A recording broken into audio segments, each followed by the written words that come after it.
नमस्कार दोस्तों। कहानियों की श्रृंखला में आज सुनेंगे शिवानी जी की कहानी निर्वाण। लेकिन उससे पहले मेरा आपसे विनम्र अनुरोध है कि अगर आपको मेरी कहानियाँ अच्छी लगती हैं तो मेरे चैनल को सब्सक्राइब ज़रूर करें, लाइक करें, शेयर करें और बेल आइकन दबाना बिल्कुल भी ना भूलें। आज सुनिए निर्वाण। मैंने कभी स्वप्न में भी नहीं सोचा था कि 4 इंच की ह्रस्व कंच की धारणी आधुनिका मनोरमा चोपड़ा को ऐसी आकस्मिक निर्वाण प्राप्ति हो जाएगी। मनोरमा से मेरा परिचय कई वर्ष पूर्व आकाशवाणी केंद्र में हुआ था, किंतु तब तक की मन्नू और राज की मन्नू में धरती आकाश का अंतर था। तब वह अपनी मधुर और कुछ कुछ तोतली वाणी में अपनी महिला श्रोताओं को फालसे का शरबत या आम का मुरब्बा बनाने की विधि बताती और कभी सोहर बनने को सरल लोकगीतों के टेप बजा उनका मनोरंजन किया करती थी। किंतु अब उसके श्रोता कम थे, दर्शक अधिक। टेलीविज़न की वह अब एक अत्यंत लोकप्रिय तारिका थी। पता नहीं किस अमरबूटी शतावरी का सेवन कर उसने अपने यौवन को मुट्ठी में बंदी बनाकर रख दिया था। धीरे धीरे उस आकर्षक व्यक्तित्व से मेरा परिचय घनिष्ठ होता हुआ प्रगाढ़ मैत्री में बदल गया। एक दिन मैंने उससे पूछ भी लिया, मन्नू, इन 15 वर्षों में तू क्या कोई योग साधना करती रही है?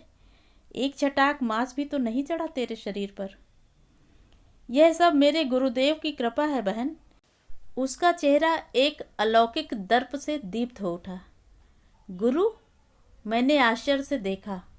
विधाता प्रदत्त नैन नक्श को भी उसने जैसे बड़े दुस्साहस से किसी अदृश्य स्पर्श से मिटा दिया था। पेंसिल से अंकित 2 धनुषाकार भौहें, लिपस्टिक के कलात्मक प्रहार से सपाट अधरों को दिया गया बंकिम उभार, कपोलों पर ब्लश ऑन की लालिमा और निर्लज धड़ल्लेपन से खुली सोफिया लॉरेन की सी मेक लाइन। उसकी संध्याएं रोज ही 5 सितारे के किसी होटल में बीतती थीं। पति की फर्म की ऊंची नौकरी, जिसे आए दिन गगनचारिणी बना देश विदेश गगनांगनों में उड़ाती फिरती थी, क्या उसका भी कोई गुरु हो सकता था? मनोरमा चोपड़ा कैसी आधुनिका क्यों न हो, उसके एक ही गुण पर मुग्ध हो मैंने कभी निसंशय चित्त से उसकी ओर मैत्री का हाथ बढ़ाया था। वह एक आदर्श पत्नी, पुत्रवधू और जननी थी। उसका सुखी पारिवारिक जीवन किसी भी संपन्न श्रीमंत की पत्नी का हृदय ईर्ष्या से उद्वेलित कर सकता था। पति के ऑफिस जाने से पूर्व और लौटने के पश्चात वह जिस निष्ठा से उसकी सेवा में जुटी रहती, उसे देखना भी स्वयं अपने आप में एक आनंदपूर्ण अनुभूति थी। उसके उस व्यवहार में कहीं भी किसी को प्रभावित करने की बनावटी फुर्ती का आडंबर नहीं रहता। वह स्वयं पति के जूतों में पॉलिश करती, उनके कपड़े निकाल पलंग पर धरती, कमीज की बाहों में स्टड जड़ती, फिर उसी फुर्ती से शून्य में फैली उसकी बाहों को दिशा निर्देश देती, कोट लेकर उसके पीछे खड़ी हो जाती। एक दिन ऐसे ही समय में काम से उसके घर में बिना द्वार खटखटाए धड़धड़ाती हुई मैं भीतर चली गई और अप्रस्तुत होकर द्वार पर ही ठिठक कर रह गई। मैंने सोचा था वक्त के पाबंद चोपड़ा साहब दफ्तर चले गए होंगे और मन्नू अकेली ही होगी। आइए आइए, संकोच क्यों कर रही हैं? मन्नू मेरी पत्नी ही नहीं, मेरी बैले भी है। मॉम की ट्रेजर पढ़ी है आपने? मेरी ट्रेजर है मन्नू। चोपड़ा साहब ने हंसकर कहा तो मन्नू मेरी ओर बढ़ाई। देख रही हो ना, अब बुढ़ापे में वसंत जाग रहा है इनके। 10 साल का बेटा भी अपने हाथ से टाई बांधकर स्कूल चला जाता है, पर बाप की टाई का फंदा अब भी मुझे ही ठीक करना पड़ता है। ईश्वर ने उसे 2 मुँहमांगे स्वस्थ सुंदर बच्चे दिए थे, जिन्हें वह खिलौना सा सजा धजा कर स्कूल भेजने पर ही काम पर निकलती थी। सास पहले पहले उससे असंतुष्ट रहती थी। पुत्र ने स्वयं अपनी पसंद से ही विजातीय लड़की से प्रेम विवाह किया था। वह बंगाली थी और चोपड़ा साहब थे ठेठ पंजाबी। किंतु मक्का की रोटी और सरसों के साग को मन्नू ने उसी स्वाभाविक सरलता से ग्रहण कर लिया था, जैसे जन्मते ही कभी अपने देश की चच्चड़ी और घंट को किया था। उसका पंजाबी बोलने का लहजा जितना ही त्रुटिहीन था, उतनी ही त्रुटिहीन उसकी वेशभूषा भी थी। जहाँ तक मुझे याद है, मैंने कभी उसे तांत या डूरे घनेर वाली साड़ियों में नहीं देखा। चटकीले भड़कीले रंगों की शिफॉन, क्रेप, नायलॉन की पारदर्शी साड़ियों के चयन में वह पंजाबी जीवंत रुचि का ही परिचय देती। कभी कभी अपनी प्रथुल वेड़ी को एलोकेसी जूड़े में संवार वह एकाध गुलाब खोस लेती, तो चोपड़ा साहब हंसकर उसे छेड़ने लगते। देखो ना, आज इन्हें अपने सोनार बांग्ला की याद हो आई, पर कुछ भी कहो मन्नू, जूड़ा अब तुम्हें सूट नहीं करता। फिर एक दिन वह स्वेच्छा से ही जूड़े का भी आमूल विध्वंस कराई। अब उसके कटे केस गुच्छ रेशमी गुच्छे से कंधे तक झूलते उसके व्यक्तित्व को और भी आकर्षक बना गए थे। कोई भी उसे देखकर कह नहीं सकता था कि वह बंगाली है। सास की सेवा में तो वह किसी भी आज्ञाकारिणी पुत्र वधू को पराजित कर सकती थी। मैं तुझे भी एक दिन अपने गुरुदेव के दर्शन कराऊंगी, उसने एक दिन मुझसे कहा, तो मैंने हंसकर हाथ जोड़ दिए थे। माफ़ करना मन्नू, मेरी इन स्वामियों में कोई श्रद्धा नहीं। मैं एकदम ही एग्नोस्टिक हूँ, ऐसी बात नहीं है। ईश्वर में मेरा दृढ़ विश्वास है, किंतु किसी साधु सा पहुँचे सिद्ध का अंधानुगमन मेरी प्रकृति के विरुद्ध है।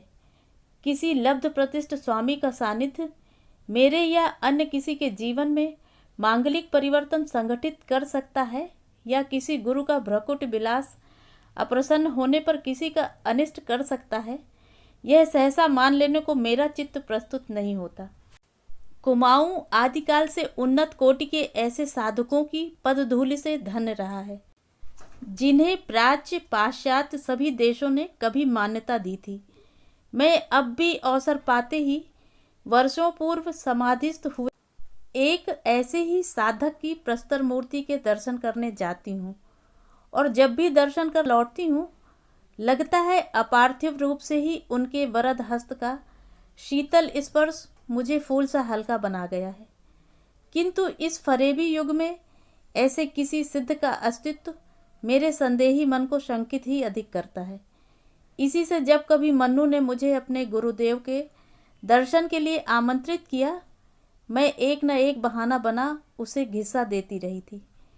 मुझे जैसे भय होता था कि उनके समक्ष उपस्थित होने पर कहीं उनके व्यक्तित्व के सम्मोहक प्रभाव में आकर मेरी विचारधारा परिवर्तित न हो जाए। किंतु उस दिन मन्नू के निवास स्थान की एकदम विपरीत दिशा में जाने पर भी न जाने कौन सी शक्ति मुझे उसी ओर खींच ले गई। उनकी दर्शनीय कोठी की छटा मुझे सर्वदा ही नित्य नवीन लगती थी। कभी जयपुर के कारीगरों से बनवाया गया संगमरमरी कुंड, कभी किसी जादुई स्पर्श से उसी के बीच स्थापित की गई शिव मूर्ति, उनकी भव्य जटाओं के मध्य से निकलती फव्वारे की जलराशि उनके आशुतोष दिव्य स्मित को भिगोती मुझे आश्चर्यचकित कर देती थी। उधर दूसरे में अपनी इटली यात्रा के दौरान खरीद कर लाई गई वीनस की खंडित मूर्ति स्थापित कर चोपड़ा साहब ने अपनी सर्वथा मौलिक रुचि का मुझे विधिवत परिचय भी दे दिया था।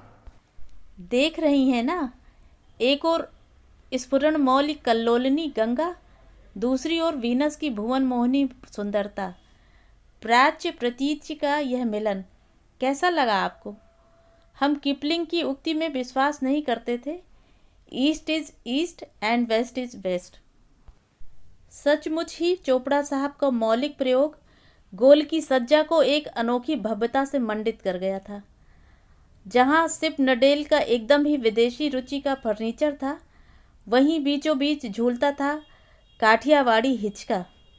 कॉकटेल पार्टी भी होती तो अलभ्य आसवों का वह बहुचर्चित सम्मिश्रण मुरादाबादी गंगा जमनी काम की कलात्मक सुराही से बेल्जियम कट गिलास के जाम में ढाल देशी विदेशी अतिथियों को परिवेशित किया जाता।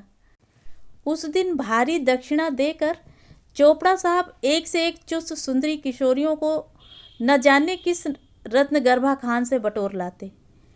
मैं कई बार उनकी इन दावतों की कर्ण कटु आलोचना भी सुन चुकी थी। अतिथियों को आसव का ही नहीं, सौंदर्य का भी मादक घूंट पिला पिलाकर ही तो इस अल्प अवधि में वे इस विख्यात फर्म के जनरल मैनेजर के पद पर आरूढ़ हो गए हैं। लोग कहते तो मुझे बड़ा दुख होता। यह ठीक था कि उनके अतिथि साधारण तबके के लोग नहीं होते थे। मंत्री, उनके आत्मीय सचिव, उद्योगपति, राजदूत, एक से एक राजसी अतिथि निमंत्रण बड़ी ललक से ही स्वीकार किया करते थे। वह आकर्षण साकी का था, जाम का, या उदार मेजबान की मैत्री का, यह मैं कभी नहीं समझ पाई। उस दिन मैं पहुंची तो बरसाती से लेकर बाहर तक रंग बिरंगी कारों की कतार देख ठिठक कर खड़ी रह गई। तभी न जाने किस काम से मन्नू निकली और मुझे देखते ही भागकर मुझसे लिपट गई। ओह, तू स्वयं आ गई। मैं जानती थी एक दिन ऐसा ही होगा। भाव विभोर होकर वह मुझे हाथ पकड़कर भीतर खींच ले गई। पहले मैं समझ ही नहीं पाई, पर कमरे में पैर रखते ही सब स्पष्ट हो गया। जहाँ दीवान, सोफा, रेशमी गद्दियों, रा सिल्क के पर्दों के बीच अपूर्व नग्न मूर्तियों का जमघट रहता था, वहाँ सब कुछ तिरोहित हो फर्श पर दूधिया चांदनी बिछी थी। एक ओर था छोटा सा कुशासन और बीच में धरी उसके गुरुदेव की बड़ी सी तस्वीर के सामने अगरबत्तियों के गुच्छे का गुच्छा जलता पूरे कमरे को अपनी लच्छेदार धूम्र रेखा से सुवासित कर रहा था। कमरे में तिल धरने की भी जगह नहीं थी। एक से एक समृद्ध अतिथि सहमी मुद्रा में नतमस्तक बैठे गुरुदेव की प्रतीक्षा कर रहे थे। कौन कह सकता था कि ये वे परिचित चेहरे हैं जिन्हें मैं कुछ दिन पूर्व एक सुख्यात होटल में दिए गए विवाह भोज में इस्तांबुल की नग्न प्राय कैबरे नर्तकी की चिकनी देह पर निर्लज्जता से आंखों आंखों में लार टपकाते देख चुकी थी। कमरे में तानपूरे और तबले की जोड़ियों के बीच बैठी आकाशवाणी की कई परिचित नायिकाओं को मैं पहचान स्मित का अभिवादन दे रही थी कि दूसरी ओर बैठी अपनी साहित्यिक बिरादरी के व्यंग्यात्मक स्मित से सहम गई। उस तिर्यक स्मित में किसी बादशाह के हरम में सहसा अनाधिकार प्रवेश पा गई किसी सौत के प्रति प्रदर्शित कई जोड़ा प्रतिष्ठित आंखों की अवज्ञा मिश्रित सौतिया डाह की सी ही दहन थी।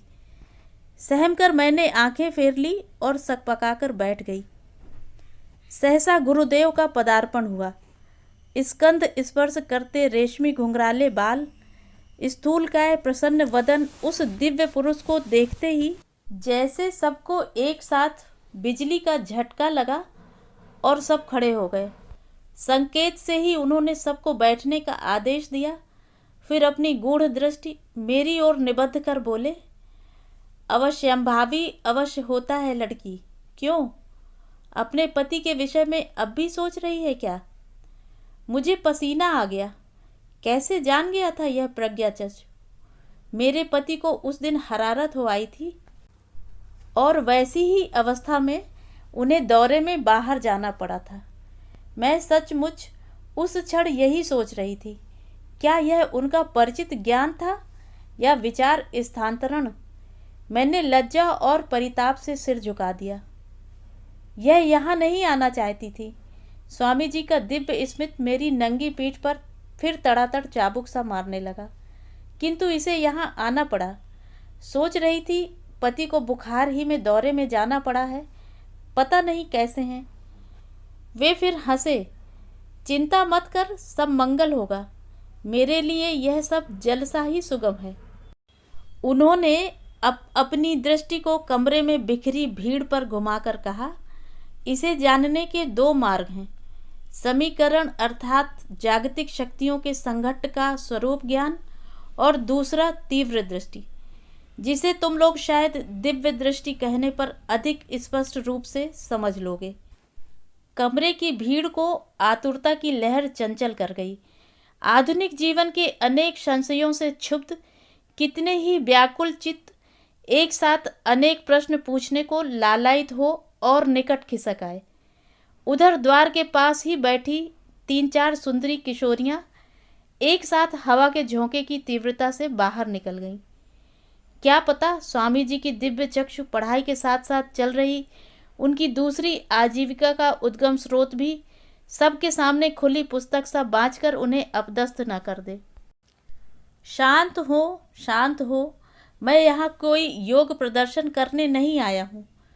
तुम लोग नवीन सभ्यता की संतान हो, प्रत्येक शंका का समाधान चाहते हो, क्यों है ना? स्वामी जी की झकझक करती दंत पंक्ति देख मैं आवाक रह गई।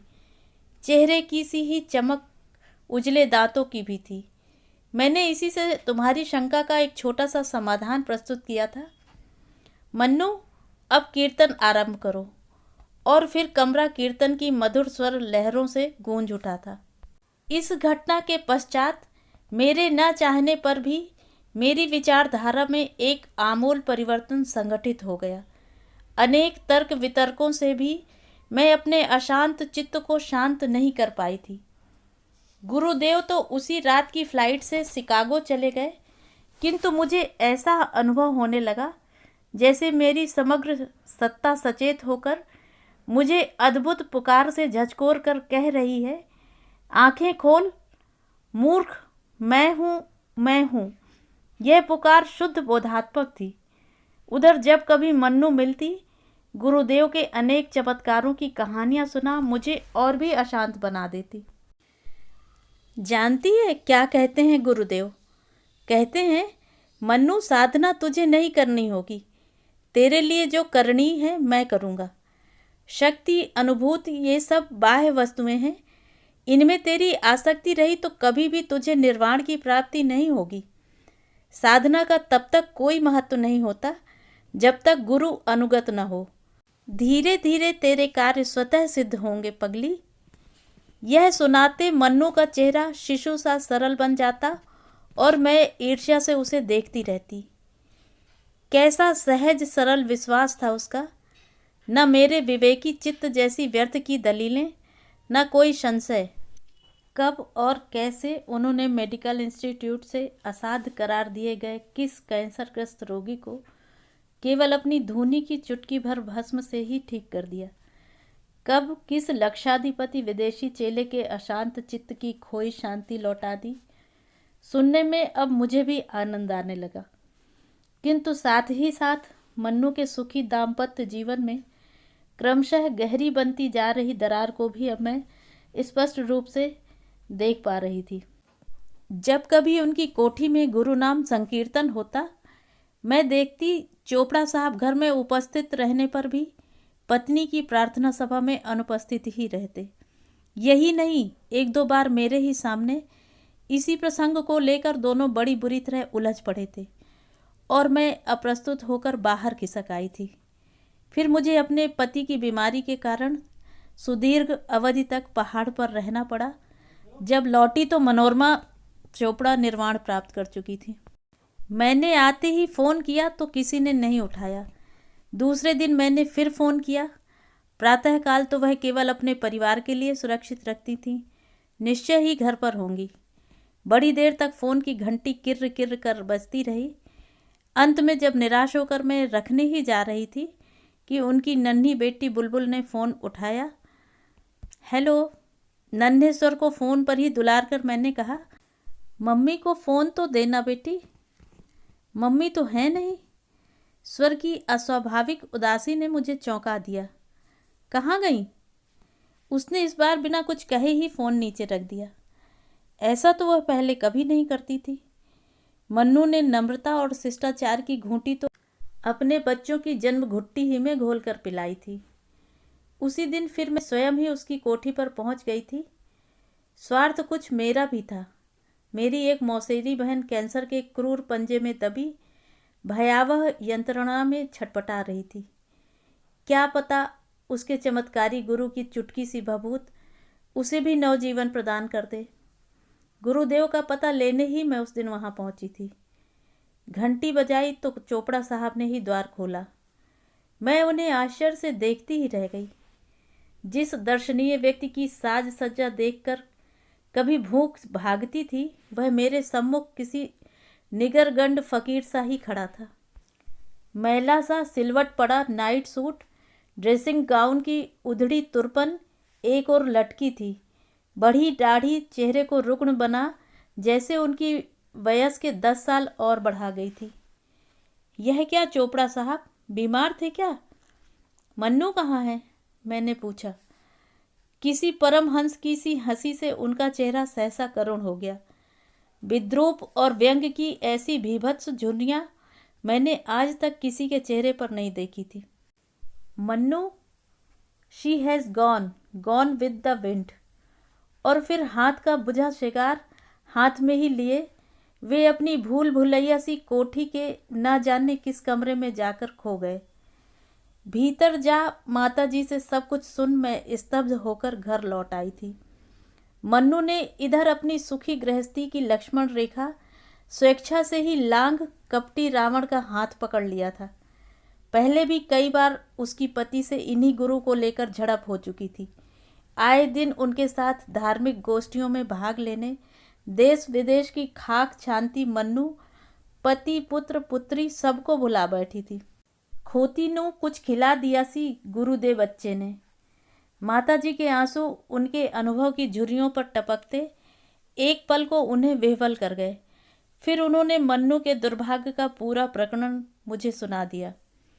एक दिन पुत्र को तीव्र ज्वर में छोड़ वह अपने गुरु के साथ तिरुपति जाने लगी तो उसके पति ने उसे उसके गुरुदेव के सम्मुख ही डपट दिया था। संजय को तेज बुखार है, बेबे का भी ब्लड प्रेशर कल से बहुत बढ़ गया है, ऐसे में तुम नहीं जा सकती मन्नू। मन ही मन क्रोध से जला भुना जा रहा था, पर स्वर था एकदम शांत निरुद्वेग। पर उस मत्था साड़ी के सिर पर तो गुरु का जादू चढ़कर बोल रहा था। नहीं, मैं जा रही हूँ, गुरु मेरे साथ हैं, संजय का कोई अनिष्ट नहीं हो सकता, मैं उसे भभूत लगा जाऊंगी। मन्नू, इस बार पति का पौरुष उसके कंठ स्वर में तीव्र होकर गूंज उठा था। तुम बिल्कुल नहीं जाओगी, अगर गई तो फिर दरवाजे तुम्हारे लिए लाख खटखटाने पर भी कभी नहीं खुलेंगे, सोच लो। माताजी ने लपक कर द्वार की ओर बढ़ रही बहू को बाहों में भर लिया था। मत जा बेटी, अरे इसका गुस्सा बड़ा बेढब है, मैंने तो इसे गर्भ में रखा है। मन्नू, जो कहेगा वह करके रहेगा, महाराज आप ही समझाइए इसे। बिहवल सी होकर बहू को छोड़ माताजी हाथ बांधे अब तक प्रस्तर मूर्ति से खड़े स्वामी जी के सम्मुख दूरी हो गई थी। किंतु कैसा आश्चर्य था कि एक सुखी संपन्न परिवार की नींव में जानबूझकर ही डायनामाइट सुलगाता वह संसार त्यागी रहस्यमय स्वामी चुपचाप खड़ा था। मम्मी, मम्मी, बुखार में पड़ा संजय तभी कमरे से उसे जोर जोर से पुकारने लगा। कसाई भी होता तो शायद पसीज जाता बेटी। माताजी दुपट्टे से आंखें पोंछती कहती जा रही थी, पर वह अभागी नहीं पसीजी। मैंने रोकर हाथ पकड़ लिया, पर उसने झटका देकर छुड़ा लिया और तेजी से बाहर निकल गई। बाहर स्वामी की कार खड़ी थी, दोनों कब बैठे और कब गए फिर हम जान भी नहीं पाए। शायद उसी के साथ साथ हम पर भी कुछ मूठ चला गया था अभागा। फिर उसका वह सर्वनाशी पत्र एक दिन किसी घातक भूकंपी धक्के के आकस्मिक प्रहार से उसकी गृहस्थी के बचे खुचे खंडहर को भी भरभरा कर भूमिसात कर गया। आप लोग मेरा मोह छोड़ दें, मैंने गुरु कृपा से अपने जीवन का लक्ष्य पा लिया है। उसके बाद मुझे महीनों तक उसका कोई समाचार नहीं मिला। फिर एक दिन एक साथ ही देश के प्रमुख समाचार पत्रों ने उसके गुरुदेव की धज्जियां उड़ाकर रख दी। कभी इन्हीं अखबारों में उनके भक्त पत्रकारों ने उनकी इस प्रशंसा में कलम तोड़कर रख दी थी। आज वही लेखनी विमुख होकर उसके लिए आग उगल रही थी। उसकी तस्करी की कहानियाँ भोली भाली युवतियों को ही नहीं, अनेक सुशिक्षिता आधुनिकाओं को भी अपने सम्मोहन पाश में बांधने का रंगीन विवरण, कई विदेशी चेले चपाटों की लूटपाट, उन्हें पथ का भिखारी बना देने का लेखा पढ़कर भी मुझे सब कुछ अधूरा सा ही लगा था, क्योंकि उनकी जिस शिष्या ने उन्हें दीक्षा की सबसे गहरी दक्षिणा दी थी, उस अभागिनी का नाम मुझे कहीं ढूंढने पर भी नहीं मिला। तो ये थी कहानी। कहानी आपको कैसी लगी कमेंट करके ज़रूर बताएं।